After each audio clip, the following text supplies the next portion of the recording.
Well, look who's finally awake. I'm glad to see that you're all right. Well, as all right as anyone can be in your situation. It looks like I got back soon enough, though, as you're still here. It would have been awful if you had decided to run away, though, being all alone in the dark at this time of night. While the forest is full of helpful sprites and docile creatures, it does have its fair amount of harmful ones as well, although rare. That being said, I'm not going to force you to stay here under your own will, but I would highly recommend that you stay here with me for at least the rest of the night. You'll be much safer in here than you would be out in the forest all by yourself. Might I add that you have nowhere else to go to? So, I would like to know, do you plan on staying here with me for the night? I am more than welcome to care for a guest for a few nights if at all needed. Good. I'm glad to hear it. Mind if I sit next to you?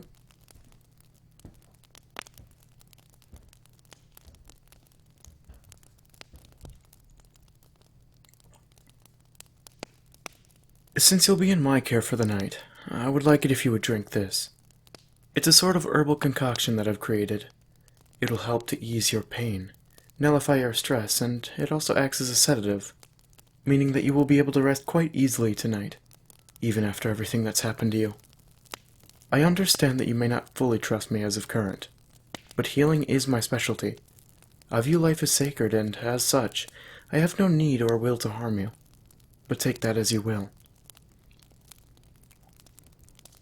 I'm only trying to aid you and make you feel comfortable in times of peril. I don't expect your full trust to be given to me after mere moments of meeting me, yet it would be nice. If it weren't for my kindness and intuition, you would still be chained to that shrine, and who knows how long you'd be there.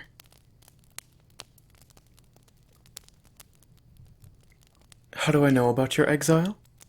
Well, right now I'm only assuming that that's the case, as it would be near that time again. It's like clockwork with you humans. After every century that passes, you throw away another poor and innocent life, as though it means nothing to you. Unfortunately for you, you're the one who has to go through it this time. I can't even begin to imagine the despair that you must be going through right now. Your home village tossing you aside over some suspicion? It's despicable. But rest assured, I am here to help you, so please, don't fear me. Despite our differences, know that I have helped many of your kind that have been in the same situation beforehand, and I fully intend to aid you as well, if you'll let me, that is.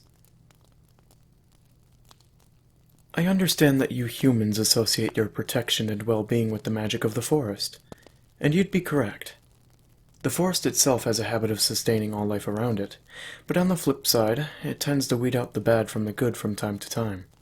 And your kind has been slowly, yet surely losing the affection of the forest. By giving the forest a human sacrifice, you humans think that you are pleasing some sort of god, when in reality, the forest dislikes your actions, and slowly begins to see your race as a hateful and foolish species, a species that it would like to weed out from its sustaining aura. You're lucky your kind only does this once every century. If these sacrifices happened any more frequently than what they have been, your village would have surely faded away a long time ago.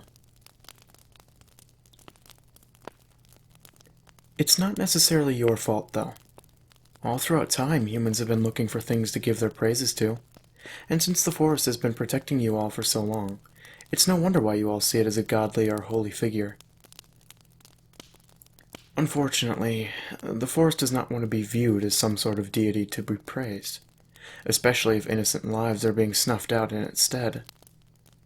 I guess I'm trying to tell you that while you've been meaning well all this time, you've actually been pecking at its patience, and as such, it's been slowly losing its trust in you humans.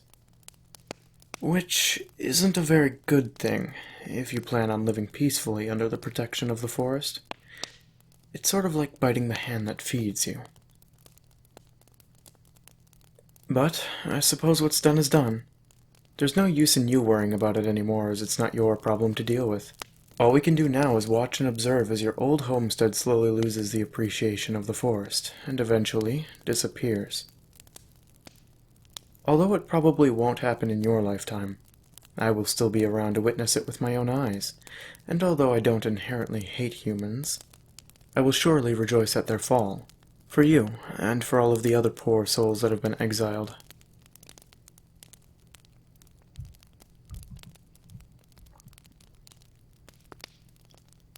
Forgive me for my unthoughtfulness. You deserve to know these things, and I apologize for neglecting to tell you them right away. I am what you humans would consider to be an elf, and my name is Marian Vacus. But please, feel free to address me as Marian. As it stands, we are currently in one of my makeshift domiciles that are scattered around this forest. I happen to be making my rounds through the forest, foraging for supplies and other things, when I had happened to come across another shrine that your kind had built for the forest. And since it had caught my attention, I had decided to take a closer look.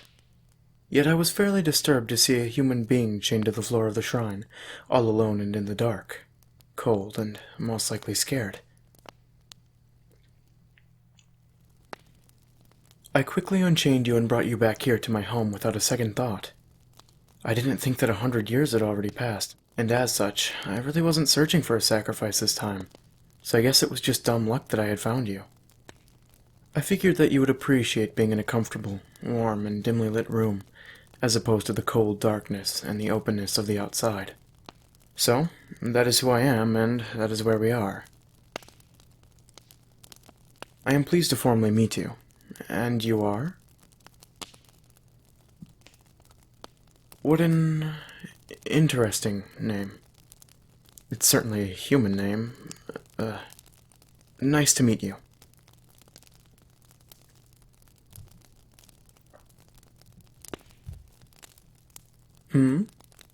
Getting you out of there was actually quite easy for me. Little locks and chains, such as the kind you humans use, have little effect on my kind. Not to mention, as a sort of envoy of the forest, I have a little extra help in terms of my magic. All I really did was touch the chains, and they pretty much loosened around you all by themselves. I guess the forest still favors you as opposed to the rest of your kind. You're very fortunate for that, my friend. Be thankful. Although I can use magic, and moreover, I am favored by the forest, please do not think of me as a higher being than yourself, but rather as a friend, as that is how I see you. I have no reason to hate or dislike you for being the race that you are, and I hope that you can feel the same about me. Despite everything that you may have heard about the Elven race, most of us mean you no harm, yet there are always a few bad apples in the bunch, just as it is with everything. I, for one, am something you shouldn't be worried about, as I've said before. If I truly wanted to deal you any harm, I would have done it already. Or, I would have just left you to die at that shrine.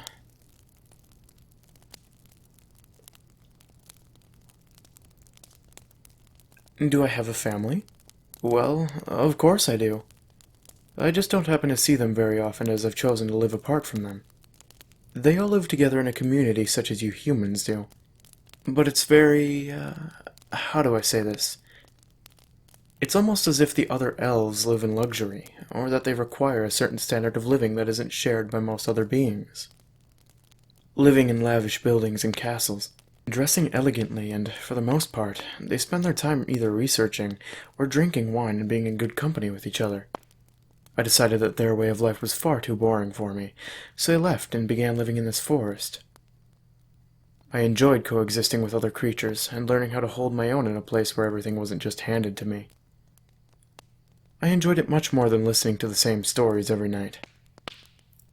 That being said, being all alone here can make anyone feel lonesome, and for that reason I have devoted myself to helping other creatures such as yourself.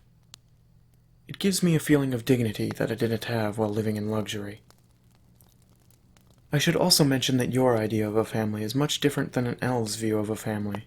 As we're pretty much immortal to an extent, we don't see the need to be so close to each other.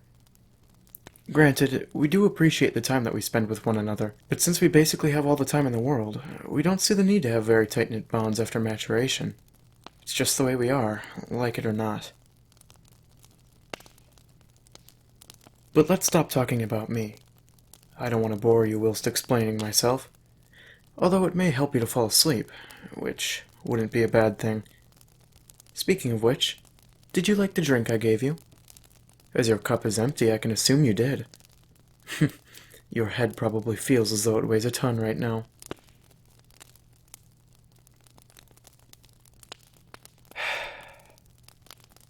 As much as I would like to continue chatting with you, I'd like it if you would try to relax and get some rest now. I know of another village that I can bring you to tomorrow if you would like. They accept newcomers with open arms all the time, so I'm sure they would be happy with taking you in.